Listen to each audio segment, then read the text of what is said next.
Tattoo di Indonesia sering dilihat seperti tabu.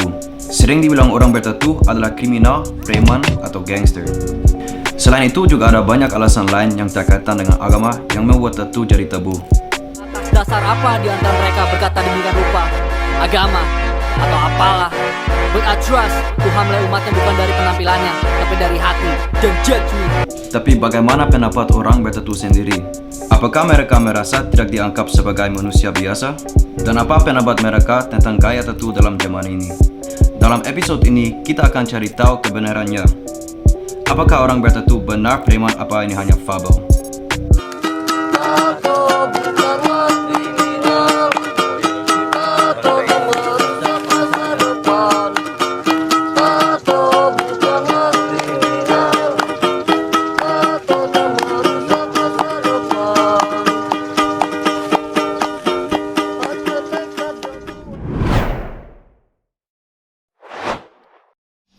Welcome di Jalan Legian. Ini sebuah jalan dengan banyak sejarah located in Kuta. Semua orang yang pernah ke Bali pasti tahu vibe-nya di sini. Unfortunately, daerah ini sudah kayak ghost town karena pandemi. Aku di sini karena dulu banyak sekali turis mau ke sini untuk membuat tattoo. Hanya di Jalan Legian aja sudah ada lebih dari 50 tattoo studio. Sayangnya hampir semuanya tutup. The vibe and excitement is already gone. Tetapi sejarahnya masih ada. One of the most important parts adalah tattoo studio di Legian. Tapi owner-ownernya kemana? Dan bagaimana mereka lihat masa depannya dari bisnis mereka?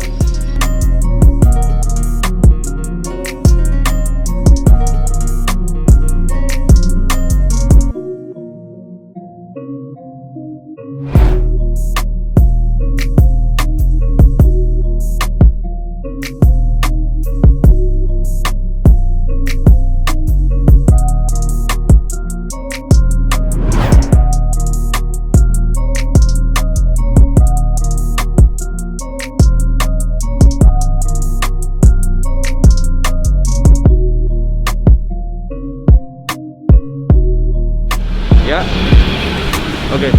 oke ya, sampai nanti ya. Ya, makasih. Oke, aku tadi telepon sama ownernya dari Anchor Tattoo dan dia agree untuk bikin interview sama kami. So ayo kita ke sana ya.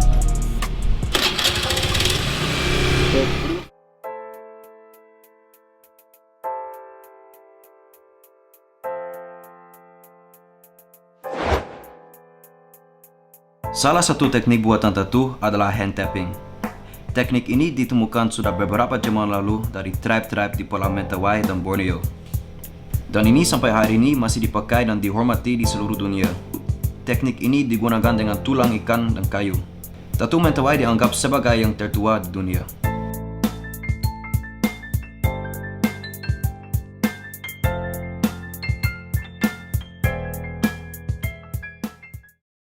Soalnya ini tattoo shopnya yang aku tadi telepon, so let's meet up with the owner.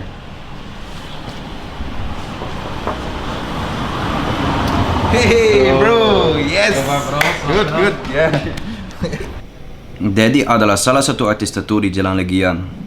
Dia berhasil untuk tetap bertahan hidup studio tattoo dia di dalam masa pandemi ini. Dan yang pasti adalah aku penasaran tentang pendapat dia tentang budaya tattoo di Indonesia.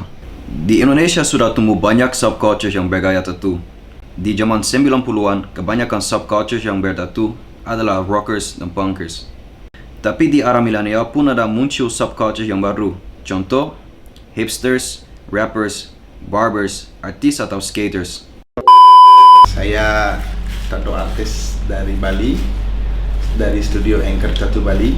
Saya mengawali karir di tattoo artis dari 10 tahun lalu. Ya. Dan sekarang saya buka studio Anchor Tattoo Bali. Bagaimana Jalan Legian pas baru mulai dengan bisnis ini? Oh, sangat artinya rame untuk turis dari seluruh dunia ada di sini. Dan untuk bisnis tato waktu sangat bagus untuk bisnis tato. Apakah dari masih lihat masa depan yang cerah buat tattoo artis dalam daerah ini? Untuk masa pandemi saat ini ya, mungkin kita sih optimis kemungkinan tato yang ada di Bali ini akan kembali lagi. Logikanya seperti ini. Orang yang stay home, artinya lockdown, otomatis penduduk di negara itu dia nggak bisa kemana-mana. Orang tuh akan membludak ke Bali karena dia sudah ingin keluar. Masih bisa bertahan hidup dalam keadaan ini dengan bisnis tattoo aja. Untuk bertahan hidup sih semua orang sih kekurangan dalam artian dalam income. Sejauh ini saya sih cukup untuk kehidupan keluarga. Kalau mungkin ada pekerjaan yang ada untuk tattoo artis yang misalnya tattoo, welcome. Saya selalu open untuk tattoo. Kalau misalnya ada seorang turis yang mabuk masuk studio ini, apa kamu masih akan kasih lihat tattoo? Tergantung bagaimana orang mabuk itu ke kita. Artinya kalau dia ada sih orang mabuk respect, ya kita selalu respect. Kalau orang mabuk over, maybe I close the door for the untuk orang mabuk gitu. Pernah ada orang kayak sehabis clubbing dia datang ke sini untuk tatuan? Yo, dulu pernah ada orang mabuk masuk ke sini, ya banyak. Apa request yang paling aneh yang jadi pernah dari tempat customer? Ya, dulu saya punya klien yang request buat tattoo di muka, tapi dia mau buat small dick, ya, small dick. Saya tolak, tapi saya nggak enak sebenarnya menolak pekerjaan gitu. Tapi menurut saya kalau buat tattoo yang over seperti di muka, buat small dick seperti itu, saya kasihan karena tattoo itu akan dibawa selamanya, untuk kehidupan selamanya. Selain Legian dikenal oleh tattoo shop yang banyak, daerah ini juga dikenal untuk pusat party. 7 hari seminggu, semuanya bisa datang ke sini untuk berpesta dan minum. Kebanyakan dari turis-turis di Bali bisa ditemukan di sini dalam keadaan mabuk. I'm just a game. We're in Bali, Indonesia. Bogan season, boys. Let's get it. How are you, boss? I'm good. Dan setelah semalam mabuk, kadang-kadang lokasi terakhir yang mereka visit adalah tattoo shop. Dan karena alkohol yang mereka mengkonsumsi, bisa jadi mereka membuat kesalahan yang tak terlupakan. You got any Balinese tattoos? A rack. Yeah, can you explain to us what a rack is? That's Bali moonshine. Apa pendapat dari tentang orang yang tidak anggap diri sebagai seniman, tapi lebih sering dianggap orang yang gambar sengaja? Ya, bagi saya sih enggak apa-apa. Itu kan tergantung orang menilai. Tattoo artis itu menurut saya sih seperti ini. Seniman yang langka. Langka dalam artian paling sulit mencari guru. Nggak ada sekolah untuk tattoo, dan jadinya tattoo di Bali, artis di Bali itu dia belajar hampir 100% lah autodidak. Makanya menurut saya tattoo artis itu spesial. Apa pendapat dari tentang mindset yang bilang orang bertattoo adalah orang jahat atau bodoh? Menurut saya sih orang bertato itu tergantung orang yang membawa. Kan sekarang banyak orang kayak chef pasti stylistnya punya tato, bahkan dokter. Dan juga kalau di luar negeri seperti di Australia, seperti pengalaman saya ketahui dan pengalaman saya pernah mentato, dia ada dari kalangan dokter, ada dari kalangan army juga ada, dari kalangan teacher juga ada.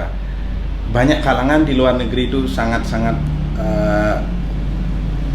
open dengan tato, nggak ada batasan. Dulu sih di Indonesia, Bali lah, tato itu termasuk preman karena pembuatannya kan kadang-kadang dibilang dari penjara gitu loh. Tapi sekarang sih untuk Bali dan Indonesia, tato itu sudah mulai menjadi sesuatu yang style. Terus mungkin dari masih punya message buat orang yang masih punya mindset kayak gitu? Ya, message untuk yang punya pemikiran tato itu kriminal, oke lah kita open, tergantung dari quality orang yang punya tato. Kalau misalnya saya dibilang kriminal kan nggak mungkin, karena saya sudah bekerja, punya anak dan keluarga. Tapi yang kriminal ya oke, just for tattoo sangat sulit untuk menilai kriminal dan tidaknya, karena tergantung orang yang memiliki tattoo. Ya, sama juga kalau di Indonesia dibilang koruptor is big fucking people ya, bad people ya. Semua koruptor yang ada di Indonesia, saya berani jamin 99% nggak ada tattoo. Pasti dia bersih, kulitnya bersih, orangnya ganteng, pakai jas, dasi, pasti itu orang koruptor seperti itu. Tapi dia koruptor, jadi mindsetnya sangat buruk gitu dan jahat gitu loh. Kalau menurut saya orang bertato jahat, tapi orang bertato banyak yang baik. Ya, banyak yang baik, bisa menghidupi keluarga, sayang keluarga, banyak yang bagus, tapi ada juga yang kriminal. Tapi 99% koruptor itu nggak punya tato. Mungkin 100% menurut saya koruptor no tattoo. Aku senang untuk dengar pendapat dari tentang budaya tattoo di Indonesia. Setelah ini, aku akan ketemu seorang yang juga terkenal sama budaya tattoo. Jangan kaget, karena badan dia lumayan penuh dengan tattoo sampai di wajahnya. Because of that, aku juga pengen dengar cerita dia. So let's go.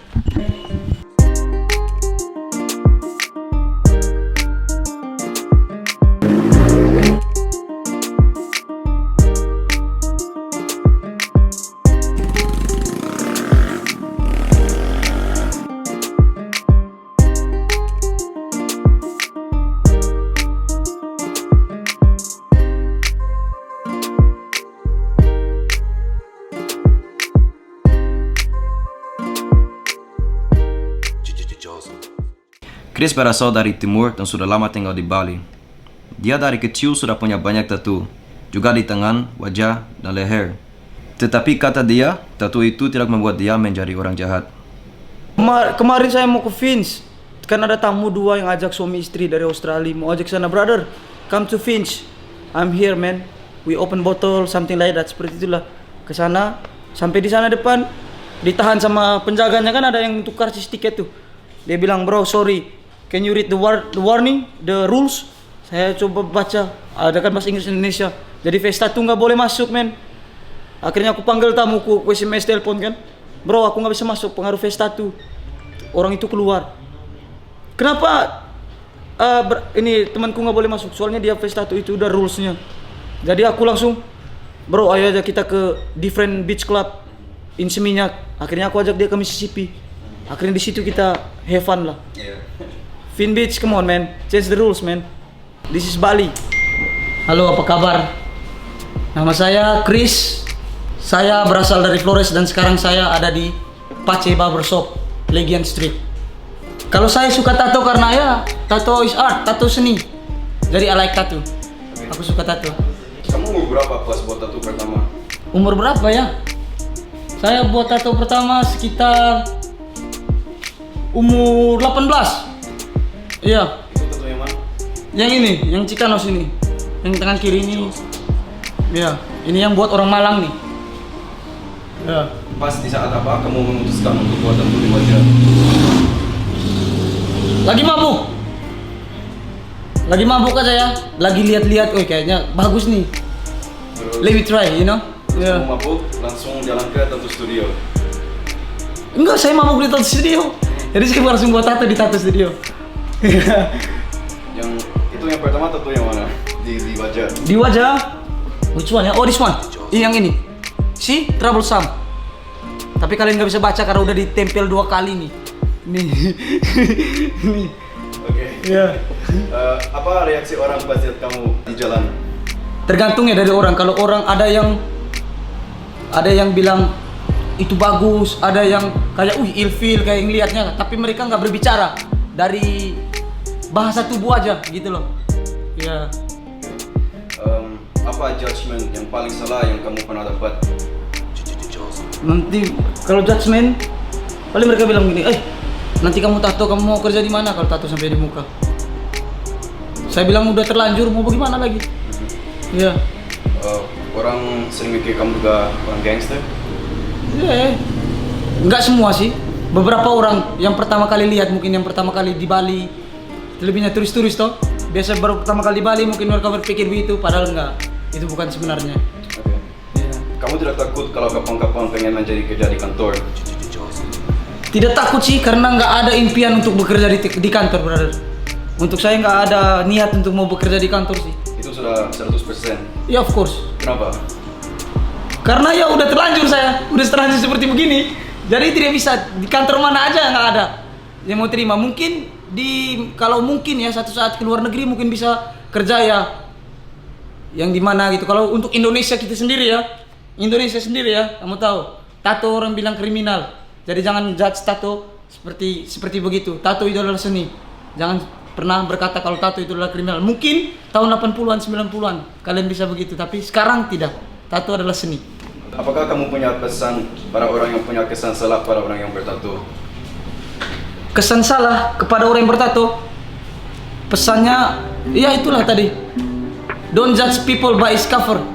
Jangan menilai orang dari covernya, tapi lihat isinya. Aku setuju sama Chris. Don't judge a book by its cover. Jangan menilai orang dari luar aja. Buruk di mata kamu bukan tentu buruk di mata orang lain. Aku bisa mengerti juga kalau tato itu bisa dianggap seram. Tapi kenapa kita tidak bisa menjadi orang yang kita ingin sendiri? Pendapat aku adalah di masa depan orang pasti akan lebih terbuka sama seni ini. Seperti Daddy juga bilang, ada banyak orang jahat di sini yang tidak bertato, seperti koruptor. Aku bisa bilang, I'm not afraid of people with tattoos. Kamu juga? Let me know in the comments.